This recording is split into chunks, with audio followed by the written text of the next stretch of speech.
But let us get into the show. And we're not going to do news tonight because I think that there is enough to tackle with Dark Side of the Ring from last night. And I think that's where we can start, Kate, if that's okay with you, because by all means, it is certainly the biggest story today, coming off of, I think that, we have seen a lot of different Dark Side of the Ring episodes, some very uncomfortable subjects that have been covered.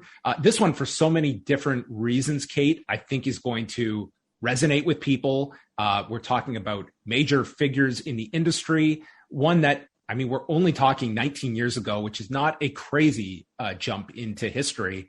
I think this is the one that is going to generate the most discussion coming out of it. And today was certainly an indication of that.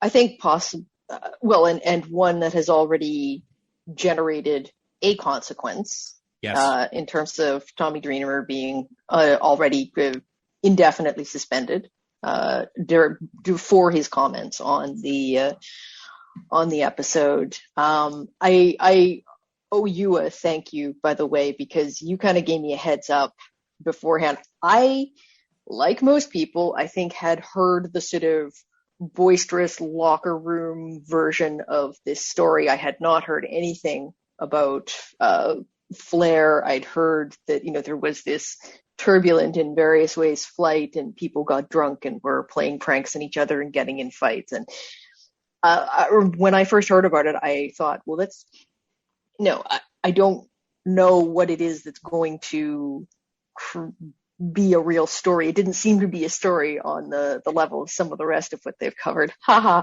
So when I got your message sort of like giving me a heads up, like, hey, this one's going to be a really difficult watch. It's sort of, the Bill Nye safety glasses on.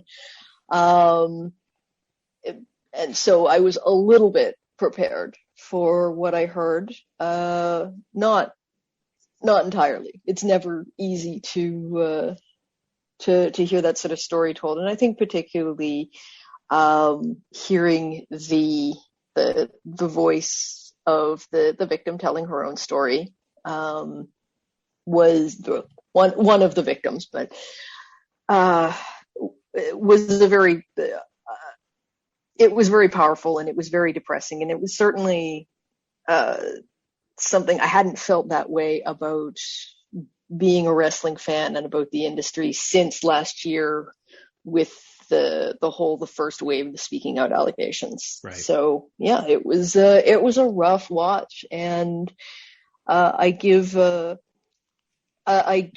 producers credit for telling this story and getting it out in a way that I think, taking something that a lot of people, like I said, like myself, had heard about and revealing this really sort of ugly truth behind it, sort of undoing some of the myth making around it, that it was this sort of scandalous but overall harmless story. I think that like there were so many different thoughts that I kind of wrestled with after watching this episode. It was a very difficult watch for me, and I got to see it on Thursday morning. So it really sat with me all day, knowing that this was, when it aired, I think was going to strike a chord with many people.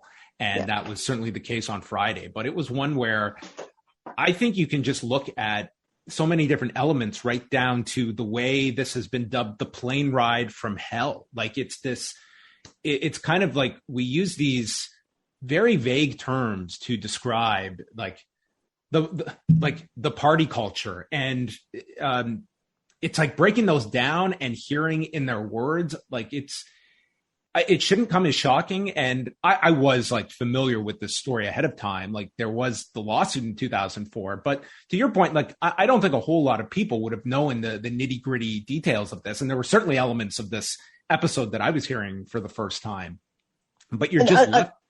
Yeah, go ahead. Unfortunately, I think that you also, when you hear the person who is affected, the victim, putting it in their own words, it's very different than even when you hear the story, even when you hear about a lawsuit, when you read what the filing, what was alleged.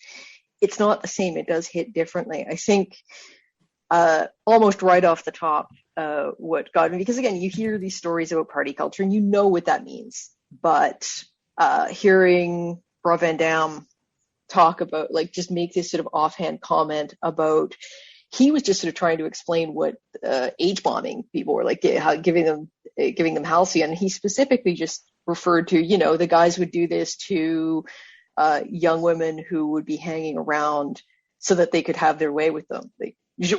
That's rape. You're talking about, like, you're very casually throwing in that your coworkers, your friends used to rape people, and in a way that just showed absolutely no cognizance of that being the case. That it's just, he was using this as an example to explain, that they would drug each other and play pranks. And it's so immediately there was just this real disconnect between what I think the wrestlers being interviewed were saying, and the people who work for the WWE, and what the perspective of the people who were not part of that culture would have thought of it. So yeah, you certainly do get a sense of the kind of just what became behavior that became commonplace, and you hear it from the perspective of those that are just downplaying the severity of it. And then you have on the other side someone like Terry Runnels, who I think there was a lot of sympathy for, of someone who understood that for me to be in this industry, it's almost like this is an accepted consequence of being on the job. And I think just it's still don't sell it. Exactly. Don't sell it. Don't show weakness, and don't rock the boat. And stating that if I were to go the legal route for every infraction that I occurred, I would be in court the rest of my life. And you'd go broke doing it, which is what a lot of these very harmful industries count on, that this culture is so, these sorts of things are so widespread and so expected, that if people were to try to take everyone to court for every infraction, for every assault, for every for every case of harassment, that they would go broke simply trying to seek justice. And I think the sad thing is, like, this is obviously there are particular cultural problems with wrestling. I think that probably 75% of women, though, have had this experience of something happening in the workplace or with an organization that they're involved with, be it sport, whatever, where you do have that moment where you think, don't sell it. It will go so much worse for you if people know that this is going to bother you. And that the thing, like, I've had things said to me about workplaces. You can't fight City Hall. You can't. There are just things that are best left. And this is a very extreme example, but it hits home, because it's like, yeah, I know what that feels like, was my reaction when she said that. And it's very sad, because, and I think people are talking about this like it happened 19 years ago. Like, nothing changed. There was this huge scandal last year, which caused, there's now been government intervention in the UK that in order to try to control the industry, because there were so many cases of sexual assault that were happening last year. So when you're talking about this being 19 years ago, I don't know that things got a lot better in the interim. It sort of seems like that culture kept right on going. And yeah, I don't know what you do with that. I don't know how. It's a long-term fix. And I think that you can see from the attitudes of the people who were involved, the men who were talking about this incident, that, they're still pretty far from recognizing how much of a problem this is. I think we should also explain kind of who Heidi Doyle is for those that maybe have not seen the episode. And I would certainly recommend you watching this, but with the caution, like it's a very difficult watch. And it's very graphic in its description. And I think it needs to be. Heidi Doyle was one of the flight attendants on this. This was a private chartered flight by WWE during this UK run in May of 2002. And alleged that Ric Flair, she had a number of allegations regarding Ric Flair, is that Ric Flair had exposed himself to her while cornering her in an area of the plane and then making her touch his penis.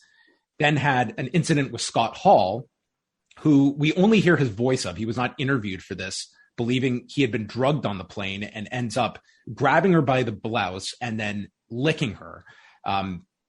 These are just two of the stories that are haunting in and of itself. You multiply that with just an egregious amount of alcohol that appeared to be on a bottomless supply that these performers were readily engaging in. And on top of that, it's Jim Ross is kind of in the center of this as kind of the authority that he often finds himself in these Dark Side of the Ring episodes, where he becomes the default spokesman of the WWE, even removed from that job. I will say to Jim Ross, like he certainly is, he's a senior official in this entire thing. I'm somewhat surprised he put himself on this show. He does take a lot of he says, I do assume the blame for all of this. And also, I mean, a pretty honest answer when it came to Ric Flair and why he escaped punishment.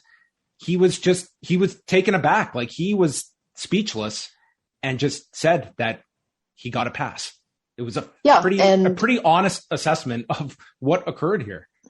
And here's where I think that the show goes from difficult to watch to just profoundly depressing. He's saying that on a show where Terry Runnels was repeating an allegation that she made internally when it happened at the time against Brock Lesnar, that he exposed himself to her, that an allegation she repeated in an interview in 2004 that came up again last year when it was revisited when the Speaking Out allegations came out. It came up again last night on the show, and this is someone, again, who has never suffered any sort of setback in his career. And nor is there any indication that it was taken seriously. I mean, I don't know, Ross said that he never heard the allegations, which is an interesting feat, because if we heard them, I don't know how he didn't hear them, but okay, let's take him at his word that what he means is there was not a formal report made. This is someone who can, there's been no action taken to even investigate this. He's never denied that this happened. He said nothing about it. And I think that what you see again is that there are still guys who are at a level that even when there is this industry-wide reckoning, they're still untouchable. And I really hate that I used that word for it, Jesus. That they are not going to suffer any consequences. And that points to where there is still a lot of work to do, and why ultimately this sort of thing may need to be taken out of the hands of individual promotions, because they're just not capable of managing this. Like there does seem to be with Speaking Out, there's a ceiling on how high up guys can be in the food chain before where they can still be where they can still be caught, where they can still be taken down by these sorts of things, or even subject to some kind of disciplinary action, or even asked to explain themselves.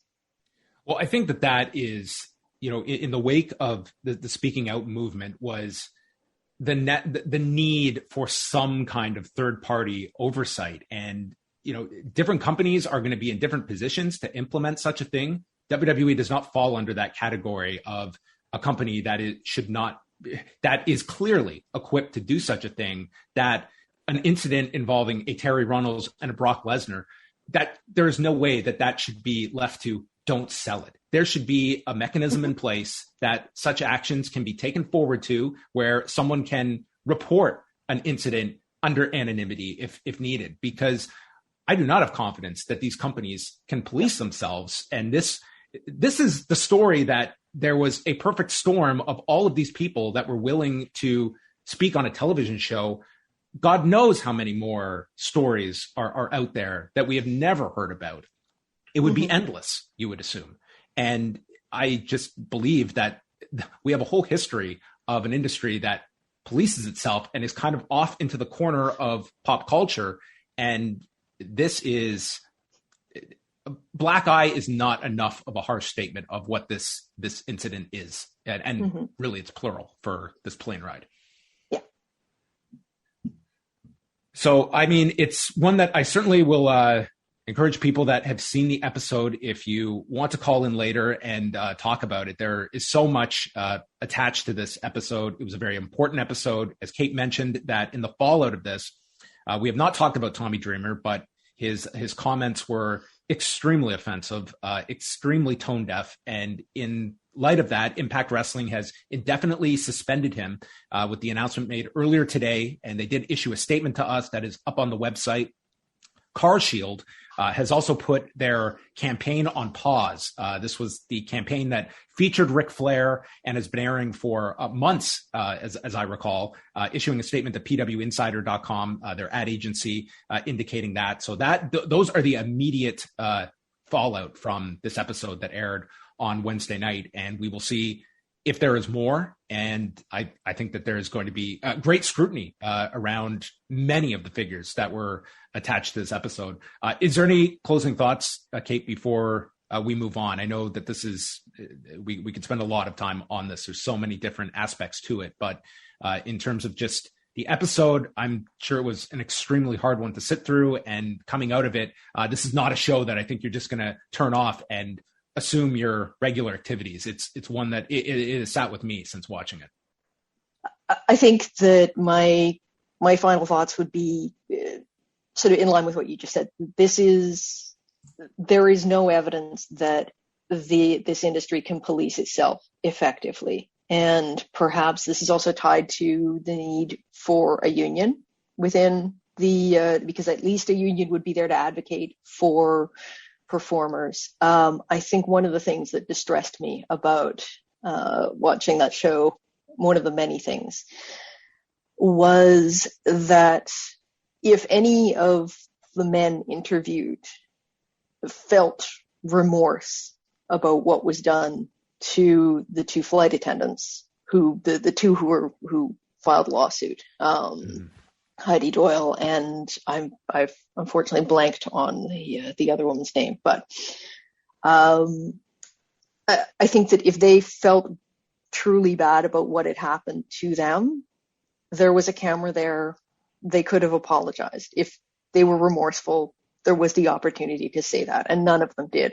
Tommy Dreamer, I think, was probably the worst example of like an attitude one could take to that situation, but no one said they were sorry. And I think it's very difficult to make progress in that kind of atmosphere.